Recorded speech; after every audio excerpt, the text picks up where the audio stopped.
வணக்கம். ஒரு அழகிய கிராமம். அதில் ஒரு விவசாயி தன் குடும்பத்தோடு வசித்து வருகிறார். அவர் தான் உண்டு, தன் விவசாய பணி உண்டு என்ற நெறிமுறையோடு வாழ்ந்து வருபவர். அவருக்கு இயற்கை மீது பற்றுண்டு, அதே நேரத்தில் சில நேரங்களில் கோபமும் உண்டு.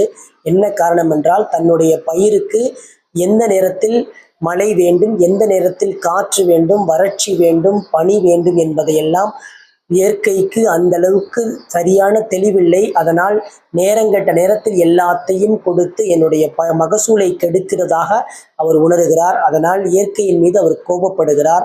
தன்னுடைய உழைப்புக்கேற்ற மகசூல் கிடைக்கவில்லையே என்ற ஆதங்கத்தினால் இயற்கையை கோபப்பட்டு, உனக்கு விவசாயத்தை பற்றி என்ன தெரியும், அந்த வரங்களெல்லாம் என்னிடையே கொடுத்து விடு. என்னுடைய பயிருக்கு எப்போது மழை வேண்டும், எப்போது காற்று வேண்டும், பனி வேண்டும் என்பதை நானே தீர்மானித்துக் கொள்கிறேன். அதனால் அந்த வரங்கள் எல்லாம் என்னுடையே கொடுத்து விடு என்று கேட்டுக்கிறார். அந்த இயற்கையும் விவசாயியின் மீது பரிதாபப்பட்டு அந்த வரங்கள் எல்லாம் அவரிடமே கொடுக்கிறது. இந்த முறை மீண்டும் உற்சாகத்தோடு விவசாய பணியை தொடங்குகிறார். சரியான நேரத்தில் மழையை கொடுக்கிறார். சரியான நேரத்தில் காற்று, வறட்சி, பனி எல்லாமே சரியான நேரத்தில் தன்னுடைய பயிருக்கு கொடுப்பதாக அவர் நினைக்கிறார். பயிர் ஒரு சொகுசான கம்ஃபோர்ட்டிலேயே வளர்ந்து வருகிறது.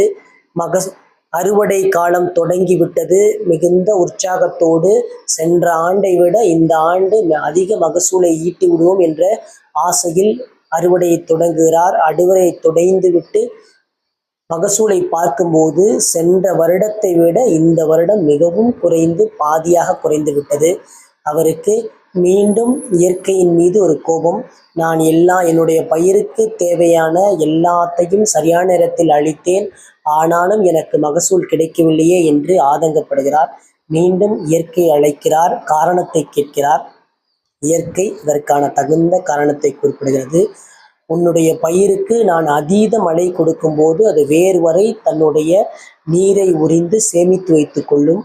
வறட்சியை கொடுக்கும்போது சேமித்து வைத்த நீரை பயன்படுத்தும். அதே நேரத்தில் வேர் நன்றாக மண்ணில் ஊன்றி செல்வதற்கு தகுந்த சூழலாக அது அமையும். காற்று அடிக்கும்போது வேர் அழுத்தமாக பதிந்துள்ளதால் அந்த பயிர் பாதிப்பு ஏற்படாத வரை இருக்கும். பனியை கொடுக்கும்போது அது எதிர்ப்பு சக்தியை உருவாக்கி கொள்ளும். இப்படி உன்னுடைய பயிருக்கு நான் எதெல்லாம் சோதனை என நீ நினைத்தாயோ அதையெல்லாம் அது தன்னுடைய மகசூலுக்கான காரணியாகவே நான் பார்த்தேன். அதனால் உன்னுடைய பயிருக்கு நான் அளித்த சோதனை அத்தனையும் எதிர்காலத்தில் கிடைக்கக்கூடிய மகசூலுக்கான உரம் என்பதும் தன்னை திடப்படுத்திக் கொள்ளவும் அதற்கு வாய்ப்பாக அமைந்தது. அப்படியல்ல நீ செய்தது. நீ உன்னுடைய பயிருக்கு எந்த நேரத்தில் எந்தெந்த தேவையோ அதை அத்தனையும் கொடுத்து விட்டால் அதனால் அந்த பயிர் போராட்ட குணத்தையே இழந்து விட்டது. அதனால் மகசூல் குறைந்து விட்டது என்று குறிப்பிடுகிறார். வாழ்க்கையும் அப்படித்தான். பிரச்சனைகளும், துன்பங்களும், போராட்டங்களும் எதிர்கால வெற்றிக்கான உரமாக நாம் பயன்படுத்தி கொள்ள வேண்டும்.